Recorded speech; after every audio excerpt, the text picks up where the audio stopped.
Queria cumprimentar os nossos assinantes, cumprimentar o nosso convidado, Edson Antônio da Silva, sociólogo e engenheiro de produção, mais conhecido como Edinho. Edinho tem uma grande experiência política, entrou no PT em 85, militante importante do partido, foi vereador, foi deputado estadual, foi ministro da área de comunicação do governo Dilma durante um ano e, por 4 vezes, é prefeito de Araraquara, o que não é pouco, né, Edinho? Que não é brincadeira, o sujeito de ser prefeito 4 vezes. Então, te cumprimento aí, meus parabéns. Agora, Edinho, eu queria aproveitar a tua experiência política e principalmente a tua experiência dentro do PT. E eu gostaria que você contasse um pouco para as pessoas que PT é esse que está no poder. Olha, primeiro, Roberto, é uma alegria imensa estar aqui com você, né? Você sabe do respeito que eu tenho pela sua trajetória, né? Pelo comunicador que você é, pelo jornalista que você é. Olha, você faz uma pergunta que talvez, né, boa parte dos brasileiros estejam fazendo, né? Porque, claro que a política é muito dinâmica, né? E o PT, por estar dentro da política e hoje está no centro da política, né, por ser o partido que governa o Brasil, gera muita curiosidade. Sim.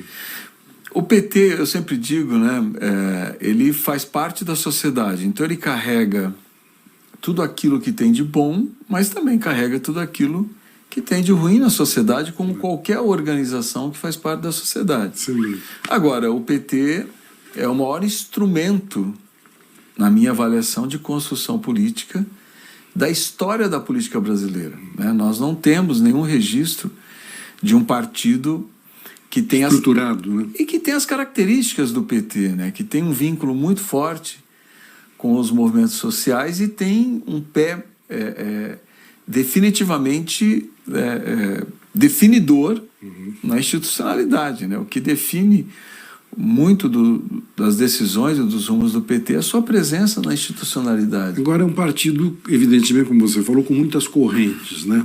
Tem o PT da Gleisi, o PT do Haddad, o PT do Rui Costa, ou o PT é o Lula?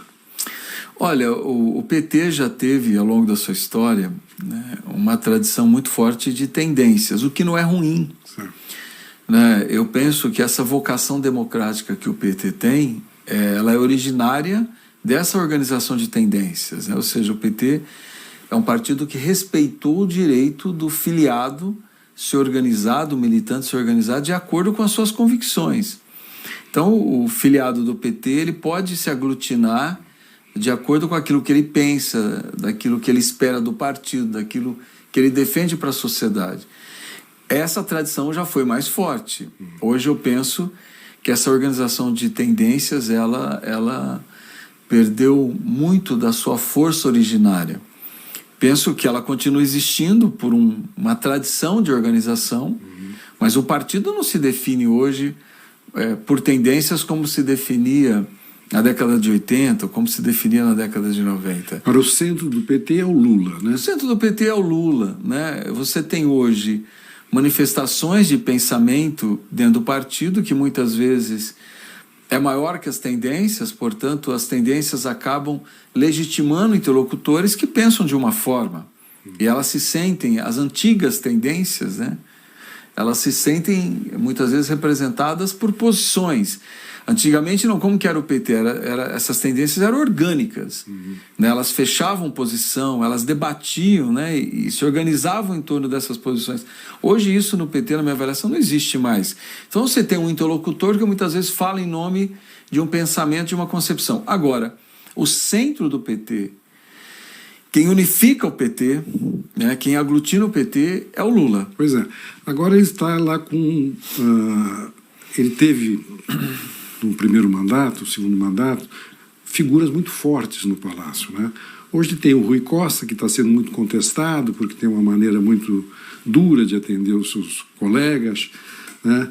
Tem o Haddad, que precisa ser a Fazenda, fortíssimo, né? A Gleisi, que fala pelo partido. Como é que você está vendo esse imbróglio que tem hoje? Olha, Roberto, eu penso que é um início de governo. Claro que nós temos uma ansiedade imensa. Você imagina, se eu tenho ansiedade, você imagina o povo brasileiro, né, que espera muito do governo do presidente Lula por tudo que o Brasil sofreu, né, desde que nós tivemos o golpe da presidenta Dilma. Então, de lá para cá, o povo brasileiro só vem perdendo. Então, a eleição do presidente Lula gera uma expectativa muito grande. Então, se a população brasileira, né, espera muito, né, as lideranças dessa sociedade esperam também. Você falou em ansiedade. Você acha que o Lula está muito tenso, muito ansioso? Não, eu penso que o Lula sabe o que representa o governo dele. O Lula 3 tem um significado emblemático, Roberto. Tem um significado emblemático porque é a oportunidade histórica que nós temos de derrotar, né, a organização mais sólida que nós tivemos de uma direita fascista da nossa história. Sim. Claro que nós tivemos o radicalismo de direita em alguns momentos da história brasileira se manifestando, mas dessa forma orgânica, não. Pois é, e o Lula ganhou a eleição por pouco. Ou seja, o Brasil está dividido. Será que ele entendeu? Será que esse PT que está brigando entre si sabe que tem que espargir para toda a sociedade? Então, eu penso que essa é a ansiedade do presidente Lula. Ele sabe o que o seu governo representa. É a oportunidade histórica de nós derrotarmos, né, essa manifestação fascista que o Brasil vivenciou, que é grave, né, onde nós tivemos, né, emergindo, né, manifestações racistas, machistas, homofóbicas, de intolerância, inclusive religiosa. O Brasil sempre foi um país que conviveu de forma pacífica com todas as religiões, porque nós somos um país da diversidade, nós somos uma nação construída na diversidade. Então, o presidente Lula sabe que o seu governo é o governo que tem que enterrar essa manifestação fascista. Mas nesse sentido eu acho até que ele já mostrou a que veio, né? Agora temos a economia, porque sem a economia nada disso vai adiantar. E a economia, como é que você está vendo? Então, deixa eu falar uma coisa que eu acho importante, que você ressaltou, e eu acho que ela é importante. Nós ganhamos a eleição com o Brasil dividido, né? Por que eu acho importante dizer isso? O presidente Lula sabe disso, né? E eu tenho comigo, Roberto, é uma convicção que eu tenho, que é claro que o povo brasileiro espera do Lula um país que a economia cresça, né? Porque é necessário fazer a economia crescer para que a renda do povo brasileiro também cresça. Um país que volte com os programas como Minha Casa Minha Vida. Nenhum país do mundo cresceu de forma sustentável sem investir em moradia, que é o bem mais importante da família, né? Nós queremos de volta o ProUni, né, para garantir, né, eu acho que tudo isso ele está construindo. Então essa agenda, né? O presidente Lula sabe que ela precisa voltar. É um programa de transferência de renda, nós voltarmos a fazermos obras de infraestrutura no país, né? E ele sabe que para isso a economia precisa crescer. Sim. Uma economia que é diferente do que ele viveu em outros momentos. Por isso a briga com o Banco Central. Mas você acha que essa é a melhor forma? Eu não sei se essa é a melhor forma e quero falar disso. O que eu penso é que nós temos que entender que a economia do Lula 3 é uma economia que tem uma pressão inflacionária, é verdade, mas é uma pressão inflacionária muito mais pelos preços das commodities. Preços tensionados também por conta de uma guerra no coração da Europa, de um mundo que tenta se recuperar da maior tragédia humanitária da nossa história recente, que é a pandemia de Covid-19. Então, a economia mundial, por isso que é importante o debate com o Banco Central. Essa pressão inflacionária no Brasil, né, ela é muito tensionada por esses preços internacionais. Nós não temos uma pressão de demanda, não existe um consumo exacerbado no país que você tenha que manter uma taxa de juro altíssima para conter essa pressão de demanda. Não há dúvida que a taxa de juros é escorchante, né? Como se dizia antigamente, né? Mas eu pergunto, politicamente, você acha que o presidente está num momento de lucidez, no sentido político, para discutir essas questões? Ele não está falando de uma forma muito agressiva? Isso ajuda? Então, o que eu penso? né? Eu penso que o presidente, claro que ele sabe disso melhor que todos nós, né?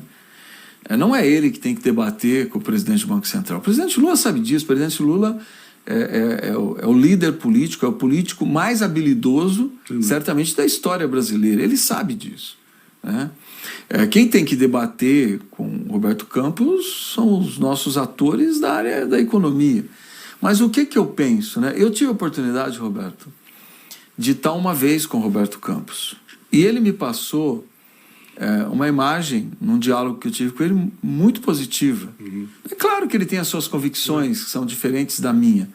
Mas ele me passou uma imagem de alguém que pensa a economia, né, que estava preocupado tecnicamente com a economia.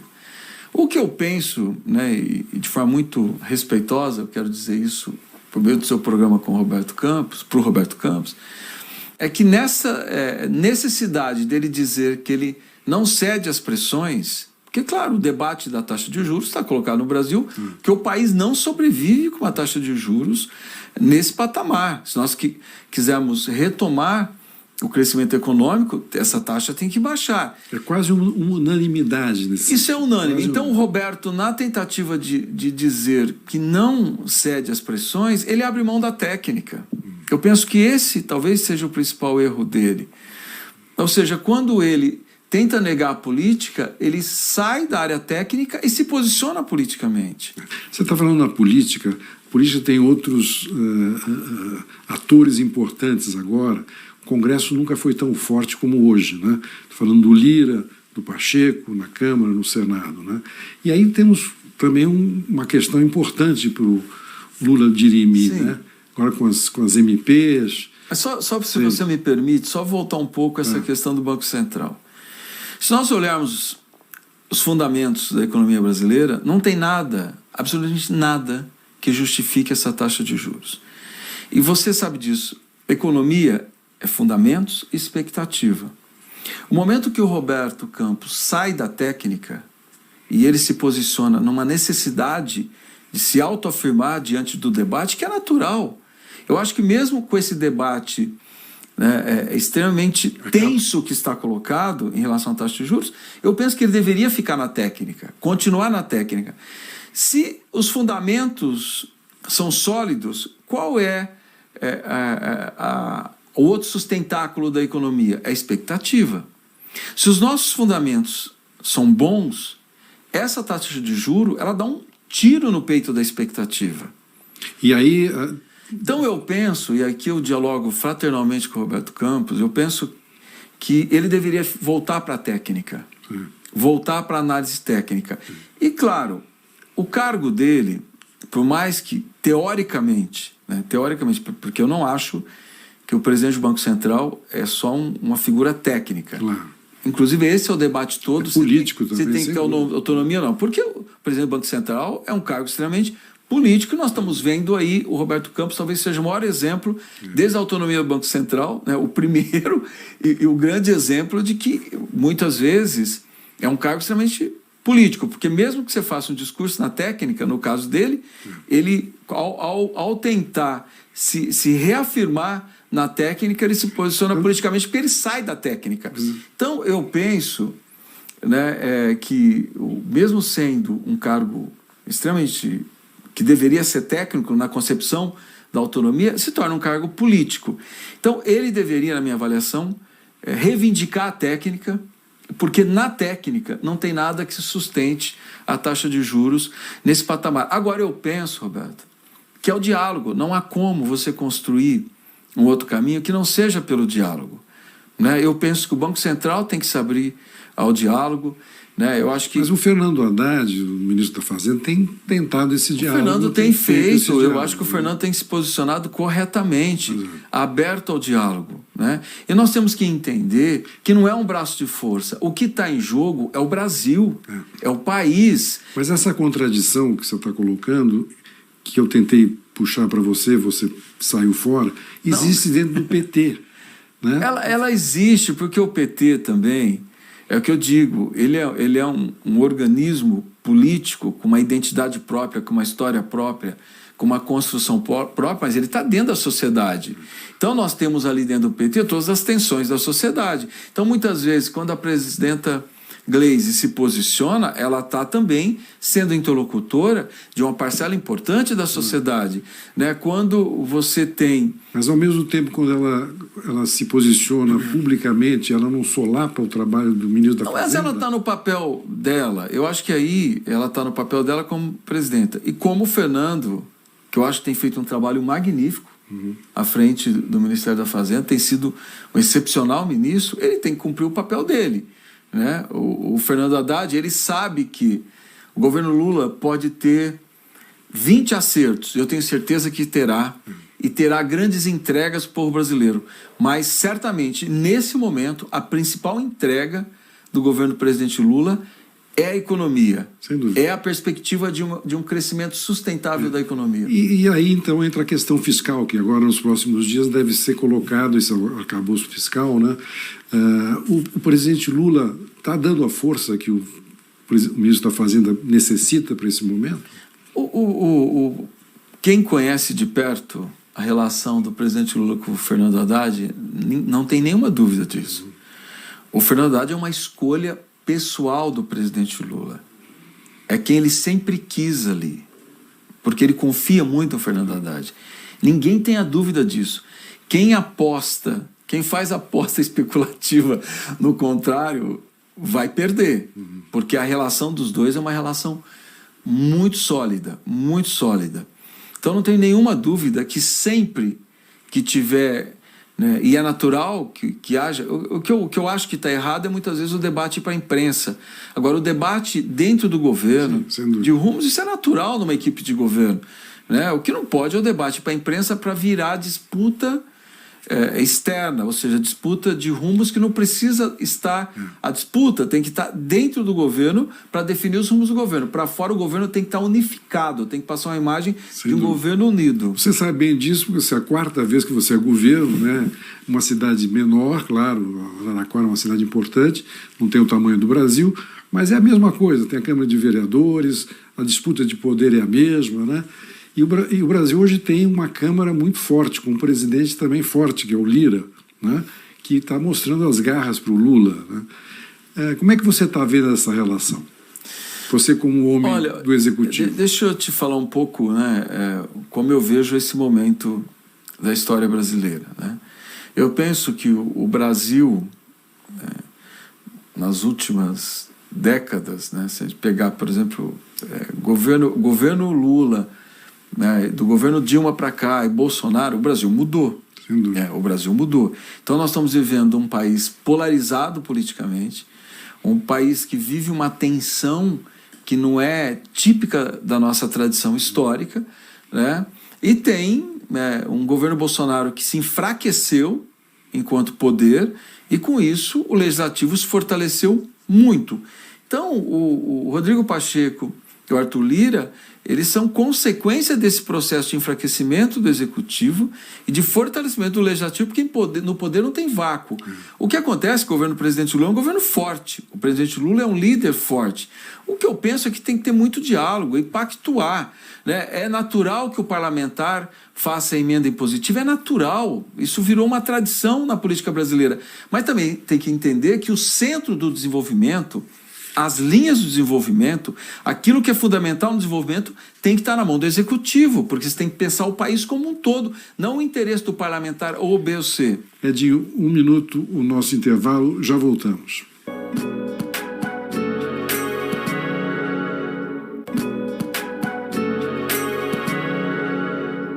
Quando você falou que o Brasil mudou, e mudou mesmo, e além disso o Brasil é um país conservador. Né, você vê que as pesquisas mostram, né, as igrejas evangélicas cada vez crescendo mais. Que é um fenômeno novo, né? Fenômeno novo, exatamente. Né? Essa direita que você chama de fascista, ela apareceu com muita força. O Brasil está dividido. Né? É isso que eu me pergunto, será que o presidente Lula entendeu isso? Será que ele está conversando com toda a sociedade ou se fechou muito ali no PT e no governo? O que eu penso, Roberto? É um início de governo. Nós estamos na prática aqui, em abril, né? Eu penso que esse governo ainda ele tem muito o que desenvolver. O governo assume com uma pressão real, né, que é um governo que tem que fazer entregas para o povo brasileiro, que necessita de entregas e que tem que alinhar a economia. Então é um governo que ele assume com uma pressão muito forte e com 8 de janeiro. Claro. Aí no você viveu bem, né? Porque o Lula estava com você lá. Né? Tive atenção e também, né, a alegria de estar junto com o presidente Lula, alegria no sentido de alguma forma vivenciar e participar com ele, de alguma forma tentar colaborar naquele momento muito difícil, né? Eu e outros que estavam com ele naquele momento, ministros, Paulo Camoto, enfim. O que eu penso é que o governo ele vai ter aí um processo de afirmação, de desenvolvimento. Os ministros, muitos ministros que estão aí, são ministros novos, que nunca tiveram uma experiência de governo, nunca tiveram a experiência de liderar uma pasta, mesmo sendo governador, mesmo sendo senador, deputado, enfim, é diferente. Uma coisa é você governar um estado, outra coisa é você governar um país. Uma coisa é você ter uma experiência no parlamento, outra coisa é você liderar uma pasta que tem que pensar o país, que tem que pensar a dinâmica do país. Então, eu não tenho nenhuma dúvida que o presidente Lula, pelo líder que ele está atento a essas fases do governo, a essa fase inicial, e também ele sabe, eu vou falar aqui o que eu penso, pode até ele discordar, mas eu tenho certeza que ele está muito atento a isso. Certamente, a maior obra do presidente Lula, desse Lula 3, será reunificar o Brasil. Sem dúvida. Eu acho que ele vai voltar com Minha Casa Minha Vida, com o PAC, vai intensificar o ProUni, vai fazer a economia crescer, mas a maior obra do presidente Lula será política, será de unificar um país dividido, que não pode ficar dividido. E para isso precisa conversar para fora, né? E ele é um político nato do ponto de vista de construir hegemonia, né? O Lula, se tem alguém que consegue lançar ideias para a sociedade e unificar a sociedade em torno de ideias, na história política brasileira, essa figura é o Lula. A gente nota que ele está ansioso, está tenso. Pelo momento do país, né, Roberto? Eu acho que tem uma tensão ali pelo momento do país, o momento que o país vive. Você acha que ele ainda está magoado, que ele está preso ao passado, Roberto, quando ele foi o vencedor? Eu vou dizer uma coisa para você. Nenhum de nós, com todo o exercício de empatia que nós possamos fazer, a gente consegue dimensionar o que o presidente Lula viveu. Sem dúvida. Um homem que foi preso injustamente. Mas agora passou, né? Sim, ele é o vencedor, né? Mas vamos voltar para a gente entender as feridas. Eu não acho que ele tem que alimentar feridas. Ele também sabe disso. Mas as feridas são profundas. Sim. Ficou mais de 500 dias preso. Perdeu a esposa, perdeu o irmão, perdeu o neto. É um processo de perdas que, se a gente fizer o exercício, talvez a gente não consiga entender o tamanho da dor dele. Agora, certamente, o acerto que o presidente Lula poderia fazer com a história das injustiças e com a construção da justiça, é quando ele subiu a rampa pela terceira vez. Ali, na minha avaliação, ele fez um acerto de contas com a história. Ele apequenou os injustos e ele abriu uma perspectiva de diálogo com o país, inclusive quando o Bolsonaro erra, de não passar a faixa para ele. E aqui elogios a Janja, né, que construiu aquela posse cheia de simbologias, né? Quando o povo brasileiro passa a faixa para o presidente Lula, ali certamente foi o grande acerto de contas da história do Lula, da biografia do Lula com o processo histórico. Por isso que esses embates assim, contra o Moro, contra o Bolsonaro, passam a ser menores. Infinitamente menor, e o presidente Lula sabe disso. Ele sabe disso. Claro, é que tem horas que todos nós somos humanos, né? Todos nós estamos suscetíveis às nossas humanidades. Mas o presidente Lula sabe que ele é maior que tudo isso, né? Que os seus adversários, né, aqueles que provocaram injustiças a ele, se apequenaram no processo histórico. Edinho, eu não vou poder continuar, mas infelizmente eu queria falar de Araraquara. Você teve uma função muito importante na pandemia, enfim, mas a gente acabou na questão nacional, nessas questões políticas, né? Infelizmente o tempo correu. Isso. E eu não quero cortar o programa. Então vou ter que terminar agora. Espero voltar a conversar com você. Você que tem tanta experiência também, não só na área política, na área administrativa também. Meus parabéns. Boa sorte. Obrigado, Roberto. Acreditem no governo do presidente Lula, ele dará certo. Acreditem no Lula, né? É um líder que certamente tem dimensão do seu tamanho histórico e da sua missão histórica.